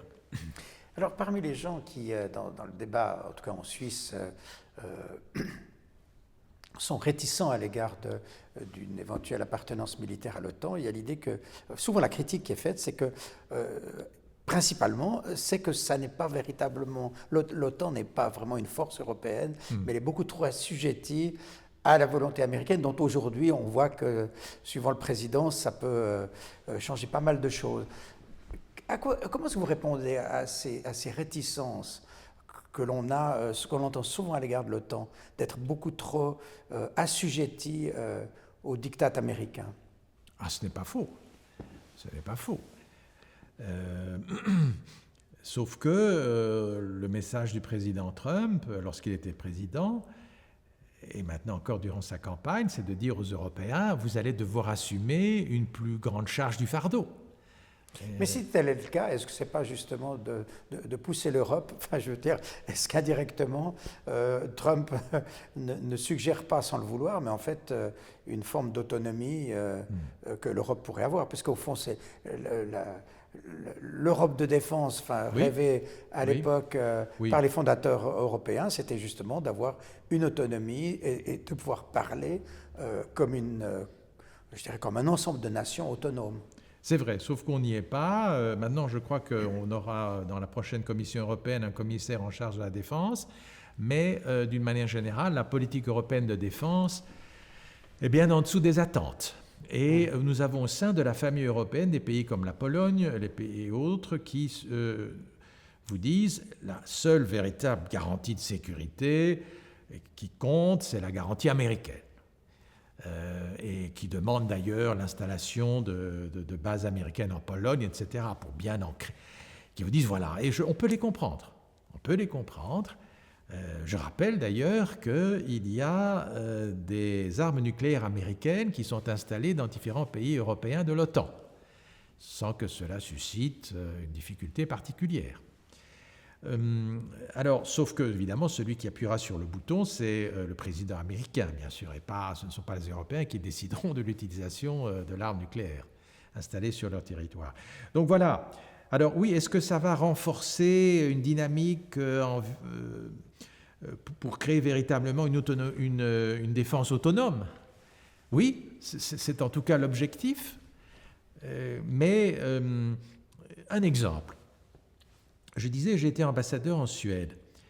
J'ai été frappé par la sophistication de l'industrie de défense suédoise. Vous savez, la Suède, qui est un pays de 9 millions d'habitants, moins que la Belgique, fabrique des sous-marins, fabrique des avions de chasse de la 5e génération, les JAS Gripen, qu'elle vend d'ailleurs au Brésil, à l'Inde. Elle essaie de les vendre en Suisse, je crois. Sans succès.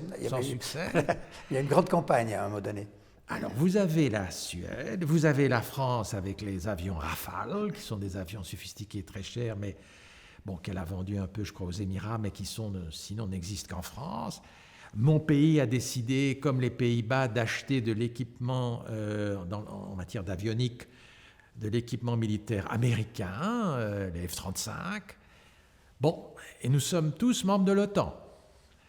Quelque part, on se dit, mais est-ce qu'on ne devrait pas avoir... Il y a aussi la Grande-Bretagne, l'Espagne et l'Italie, je crois, qui ont le Tornado, qui est un avion, pour le coup, de chasse européen, un consortium des... Est-ce que tout ça ne devrait pas faire l'objet d'une consolidation d'une industrie de défense unique et qui soit plus compétitive, etc. Voilà des problèmes qui se posent aujourd'hui. Est-ce qu'une réforme de l'OTAN est envisageable aussi qui permettrait de donner davantage même si le président est souvent européen, mais je veux dire, quant à la véritable force décisionnelle, est-ce que, par exemple, vous seriez vous-même favorable à ce qu'il y ait une réforme qui donne davantage de prérogatives et davantage de facteurs décisionnels aux Européens? Oui, le secrétaire général de l'OTAN ce n'est pas le secrétaire général, ce n'est pas le président de la Commission européenne, il n'a pas... Oui, j'ai dit président, excusez-moi, là je voulais dire secrétaire, je me suis... Oui, mais donc pour vous dire, il n'a pas beaucoup d'initiatives. Hein. C'est un peu un note-taker à l'écoute de ce que disent les délégations, un peu le porte-parole de l'OTAN. Il y a la puissance tutélaire américaine, bien sûr. Il y a quelques tensions au sein de l'OTAN, d'ailleurs, parce que nous avons un État membre, la Turquie, qui est, si j'ose dire, à géométrie variable. Et qui entre dans les BRICS maintenant. Oui, qui n'applique pas de sanctions contre la Russie, etc. Enfin, c'est un autre sujet. Oui, alors, est-ce que la voix de l'Europe devrait se faire entendre davantage au sein de l'OTAN? Oui, sans doute. Sans doute. C'est pas facile parce que... Prenez la France, bon, elle a à un moment donné, en 1967, je crois, le temps de Gaulle, décidé de se retirer du commandement militaire, pas de l'organisation. Elle y est retournée, mais elle ne fait pas partie du comité des plans nucléaires de l'OTAN, parce qu'elle préserve son autonomie stratégique sur le plan nucléaire. Donc il y a comme ça des situations singulières qui font que ce n'est pas simple. Et puis de toute façon, je ne sais pas si les Américains toléreraient une voix européenne. Il est exclu que l'Union européenne s'exprime à l'OTAN. Enfin, c'est pas... D'abord, Mais est-ce que ce n'est pas là le problème? Quand vous dites, effectivement, les Américains ne le toléreraient pas, est-ce qu'il n'y a pas, enfin, je dis en tant que réaction d'Européens, de dire, mais finalement, est-ce qu'on doit attendre qu'ils le tolèrent, ou est-ce qu'il n'y a pas à un moment donné aussi une nécessité de dire, voilà, nous avons notre système de défense, nous devons être autonomes. Oui, mais alors les Américains vont dire d'accord, chers mais à ce amis. moment-là, vous payez. Mais oui, à ce moment-là, vous les Belges, vous êtes en dessous du 1% de votre PIB en matière de budget de défense. Vous voulez avoir une voix au chapitre? Eh bien, faites comme les Polonais. Voilà ce qu'ils vont nous rétorquer. Et tant qu'on n'aura pas fait cet effort, on ne sera pas audible. Oui, effectivement, la démonstration, je crois, elle est là. C'est qu'il y a une difficulté économique et les populations, sur le plan démocratique dans les pays européens, ne seront peut-être pas prêts à ce que leur budget militaire... Ça change, parce qu'avec ce qui se passe en Ukraine, on a compris quand même qu'on ne pouvait pas tout le temps se fier à l'allié américain. Et donc il y a un effort. Les Allemands notamment, c'était frappant, hein, quand on voit le budget de la Bundeswehr. Alors justement, ça c'est intéressant aussi comme question. Comment est-ce que vous expliquez au fond ce conflit qui ne concerne pas l'Union européenne, l'Ukraine n'étant pas de l'Union européenne, et il fait réagir comme ça les populations, de dire voilà, en quoi est-ce que ce conflit concerne directement les Européens? Oui, parce que... Je dirais les Européens de l'Ouest, pardon. D'abord parce qu'il y a quand même, en Suisse aussi sans doute, mais en tout cas dans mon pays, des réfugiés ukrainiens qui sont arrivés.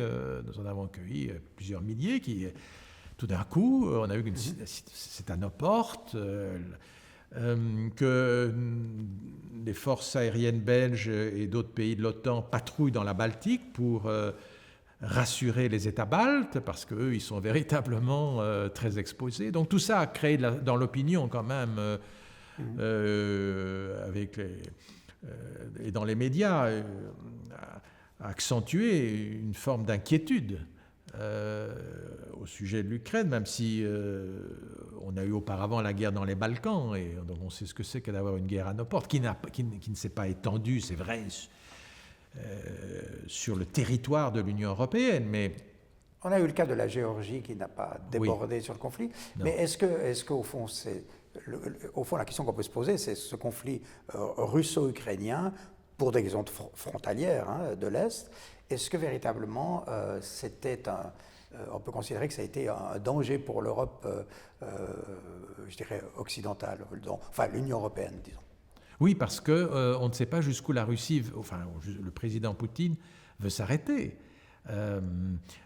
Imaginez que ce n'est pas un scénario irréaliste, qu'à un moment donné, estimant que les minorités russophones dans les États baltes ne sont pas respectées, il décide également une intervention militaire, pour le coup dans un État de l'OTAN. Que faisons-nous? État de l'OTAN et de l'Union européenne. Donc, quand vous avez affaire à un État autocratique dont les visées expansionnistes sont loin d'être claires, l'inquiétude ne fait que croître, bien sûr. Alors, pour parler de quelque chose d'actuel, vraiment de brûlant en ce moment, c'est la création à Genève d'un institut international de diplomatie. Est-ce qu'on a encore quelques temps pour en parler? Quelques minutes, ça va pour vous? Oui. Parce que ça, c'est un élément assez important aussi, qui vaut d'ailleurs votre visite, je crois, en ce moment en Suisse. Il s'agit de l'Institut international pour la diplomatie, International Institute for Diplomacy, IID, et vous êtes membre du conseil de cette fondation. Alors, de cet institut, enfin, je ne sais pas si c'est une fondation ou oui, une fondation. Fondation. Hein. Alors, quelques mots sur l'origine de cet institut, et puis, deuxième question qui va de pair, c'est la raison pour laquelle vous avez décidé de vous y engager. Il y a, avec la situation qui prévaut en Europe et ailleurs dans le monde, un intérêt croissant de la part des jeunes générations à mieux comprendre les mécanismes internationaux. Les chaînes d'information continues qui invitent constamment des experts ont suscité de l'appétence pour toutes ces questions internationales. On voit ça au nombre d'inscrits dans les facultés de sciences politiques qui choisissent la filière relations internationales, le nombre de candidats pour les concours d'entrée aux affaires étrangères, etc. Bref, c'est manifestement un signe des temps. Et dès lors, il paraissait intéressant, en effet, de créer un institut comme celui-ci pour offrir des formations sur des questions internationales et donc d'allier, si vous voulez, le travail pédagogique à celui de la recherche, car il y a les deux. Ce n'est pas simplement comment dirais-je, un forum pour organiser des conférences comme celles qui viennent de se clôturer maintenant, mais c'est aussi, il a l'ambition en tous les cas, ce n'est pas encore le cas, mais il vient de démarrer, il a l'ambition aussi de contribuer à une réflexion, comme les think tanks genevois que l'on connaît et bien d'autres, dans le domaine international. Voilà.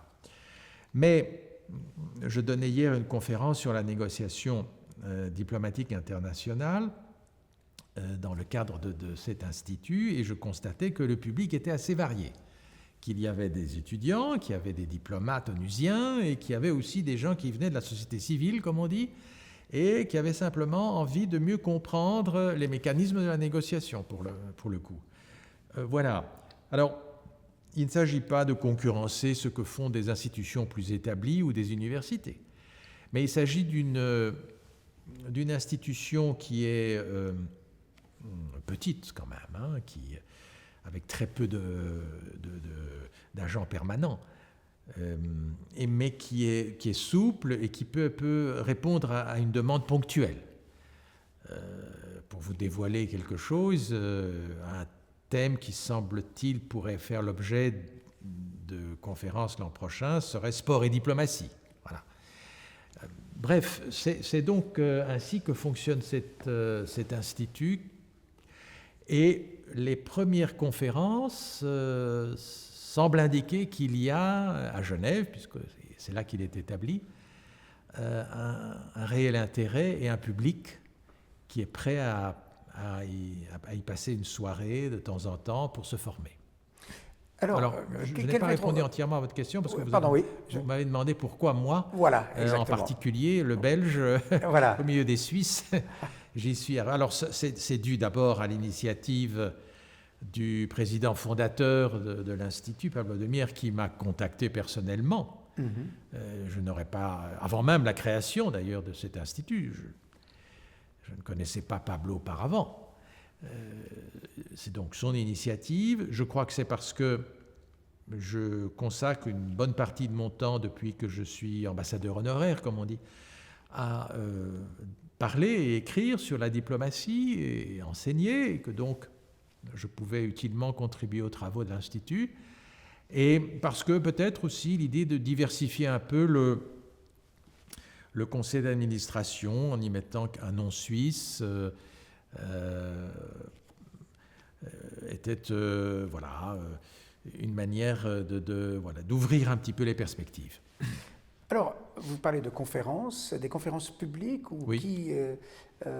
Qui est invité à ces conférences, ou comment se passe en fait l'organisation de ces conférences? Voilà, il y a normalement quand même une contribution à payer pour suivre le cycle de conférences, mais avec les fonds récoltés, on peut aussi subsidier la participation de l'un ou l'autre étudiant qui, lui, ne pourrait pas effectivement débourser le montant prévu. Mais ce sont des conférences publiques qui se clôturent, mais des conférences avec un aspect formation important et qui se clôturent par l'octroi d'un certificat qui atteste que telle personne a bien suivi le cycle de 6 conférences, a été assidue, y a participé. L'idée, c'est quand même, ce ne sont pas des cours ex cathedra, n'est-ce pas? L'idée, c'est d'avoir en permanence avec les conférenciers des échanges. Ah, il y a des questions-réponses. Il y a des questions-réponses. Et donc, s'il est vrai que l'exposé représente une partie de la conférence, elle est aussi très interactive. Et comme on a affaire à un public motivé, ce sont quand même des gens qui viennent, c'est en soirée, n'est-ce pas, après leurs heures de travail ou leurs heures d'études, ils sont là, ils se préparent, ils connaissent les thèmes, les bibliographies sont mises à disposition, bref, on est quand même, et c'est ça l'objectif dans l'interactif, et on se dit qu'ainsi, il n'y a pas un examen à la fin, n'est-ce pas, on est quand même... Mais on se dit quand même qu'au bout de les échos que j'entendais hier soir, puisqu'on a clôturé un cycle, ces gens vous disent, mais voilà, écoutez, c'est intéressant, maintenant on va approfondir le sujet, et vous nous avez fait découvrir telle ou telle perspective. Alors, ces cycles de conférences, de 6 conférences, dites-vous, combien de fois par année vous avez l'intention d'en réaliser ? Voilà, écoutez, on a clôturé un premier cycle qui a commencé en début septembre. L'idée, je crois, du président, mais c'est peut-être à lui qu'il faut poser la question, c'est d'organiser plusieurs cycles par an. Et vous savez, il ne s'agit pas simplement de lancer une idée ou un sujet. Il faut mobiliser des fonds quand même aussi, il faut des partenaires. Alors on est hébergé par la Chambre de commerce genevoise, qui a de magnifiques locaux, et heureusement, parce que nous avons ainsi pignon sur rue, et on sait combien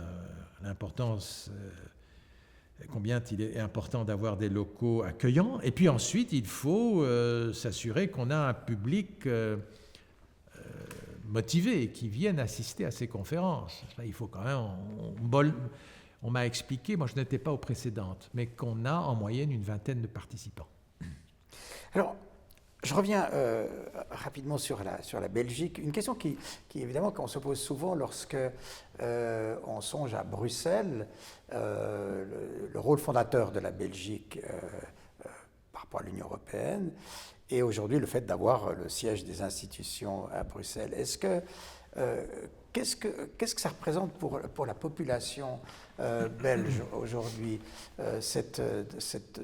au fond, ce poids lourd au fond que représentent ces institutions sur son territoire à Bruxelles? Est-ce que vous avez le sentiment au fond que ça apporte le même type d'avantages que par exemple la Genève internationale avec l'ONU? Est-ce que c'est comparable? Oui, certainement. À part le bruxellois qui se plaint de temps en temps des embouteillages lors des sommets européens. Mais sinon, vous savez, Bruxelles est devenue une des plus grandes capitales diplomatiques mondiales, je crois la deuxième après New York, par le nombre d'ambassades qui y sont installées. Mais il n'y a pas que les ambassades, il y a les ONG, les lobbies, les syndicats, il y a tout ce monde qui gravite autour des institutions européennes et qui représente probablement 40 000 personnes, hein, c'est considérable. Il y a les fonctionnaires européens, et il n'y a pas que l'Union européenne, il y a l'OTAN, je le rappelle, qui est installée à Bruxelles également. Il y a d'ailleurs, entre parenthèses aussi, les quartiers généraux du SHAPE, qui est donc quartier généraux militaires de l'OTAN en Europe, qui sont installés à Mons, non loin de Bruxelles. Donc tout ça, quand même, ça fait venir du monde. Et il y a des rentrées évidentes sur le plan économique. Tous ces gens, surtout avec l'élargissement de l'Union européenne. Donc, les nouveaux États envoient évidemment des fonctionnaires dans les institutions européennes qui ont des familles, qui doivent s'installer, etc. Nous avons, au départ, il y avait une école européenne à Bruxelles, il y en a 4 aujourd'hui, 4 campus, etc. Bref, donc, c'est important et la diplomatie belge en bénéficie parce que nous venons de terminer d'ailleurs une présidence tournante de l'Union européenne. C'est très facile d'avoir une présidence à demeure, n'est-ce pas? Parce que nous sommes tous là, nous gravitons naturellement dans les institutions européennes, nous sommes comme chez nous. Nous sommes probablement surreprésentés, je ne devrais pas le dire trop haut, en termes de fonctionnaires au sein de ces institutions. Donc voilà. Non, à tout point, c'est bénéfique. Et je crois que ça le restera. Alors, les parlementaires européens se plaignent un peu de devoir faire la navette entre Strasbourg et Bruxelles. Je ne vois pas la France céder de sitôt le siège du Parlement européen et de rapatrier tout le monde à Bruxelles. Alors, on est dans une situation un peu étonnante où les commissions, les réunions des commissions du Parlement européen sont à Bruxelles, mais les plénières à Strasbourg. Et tout ce beau monde, donc, fait la navette avec tous les attachés parlementaires régulièrement. Mais c'est comme ça, voilà. Et je crois que cela restera. Et alors, il y a quelques institutions, pas nombreuses, de l'Union européenne aussi à Luxembourg. Alors, si vous permettez une question de conclusion, celle qu'on pose à quelqu'un qui a mené la diplomatie, une carrière de diplomatie et continue à l'enseigner aujourd'hui. Est-ce que lorsqu'on a cette vision de négociateur, est-ce qu'on reste fondamentalement optimiste? Je pose la question dans un contexte très très douloureux que vit le monde aujourd'hui, et je pense évidemment en premier lieu aux populations civiles de Gaza. Est-ce que dans cette situation-là, l'optimisme est encore, je dirais, un des atouts du négociateur que vous êtes? Qui disait que l'optimisme est de volonté, le pessimisme d'humeur? En tout cas, optimiste, il faut le rester. Toute guerre finit par se conclure. Et au fond, on a dit de la négociation diplomatique qu'elle est tout ce qui précède un conflit, mais aussi tout ce qui suit le conflit. Autant la guerre se décide seule, autant on est au moins deux lorsqu'il s'agit de négocier la paix, et même plus que deux. Et dès lors, même si effectivement, ces dernières années, les conflits ont été particulièrement sanguinaires et brutaux, et on a assisté à des génocides, je pense encore au Rwanda, et des situations où on se dit, mais la diplomatie paraît si impuissante, que faisait l'ONU au Rwanda? Pourquoi est-ce qu'aujourd'hui l'ONU n'est pas capable d'établir ou de rétablir un cessez-le-feu à Gaza, etc. Et tout ça interpelle le diplomate, bien sûr. Mais il ne faut pas...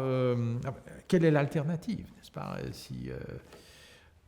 Alors, il y a des moments, c'est vrai, où les diplomates ont le blues et se disent quand même que voilà, ils ne sont pas entendus ou que on est entré, c'est vrai, aujourd'hui depuis quelques années déjà, dans une situation où le langage de la force semble, pour certains, avec le développement des autocraties, être le seul langage qui mérite d'être utilisé.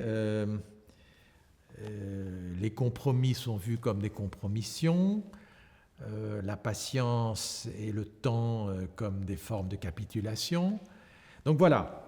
Ma confiance vient du fait que je suis un Européen convaincu, que je crois véritablement dans l'avenir de l'Union européenne, et que je constate chaque jour la capacité d'attraction de l'Union européenne. Regardez tous ces États des Balkans qui frappent à la porte et sont impatients de rejoindre l'Union européenne.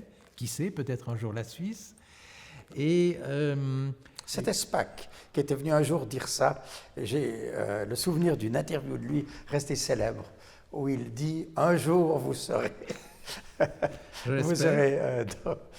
au sein de cette Europe en construction. » Voilà, et que l'on ait été capable de créer une Europe sans frontières, l'Europe de Schengen, à laquelle la Suisse participe maintenant, que l'on ait une monnaie unique, en tout cas pour la majorité des États de l'Union européenne, que l'on ait ce beau programme qui s'appelle Erasmus et qui permet à nos étudiants de voyager entre universités européennes. Tout ça sont de belles réalisations qui vous donne confiance dans l'Europe et donc d'une manière plus générale dans les négociateurs qui ont mis en place l'Europe et qui continuent à développer ces structures chaque jour.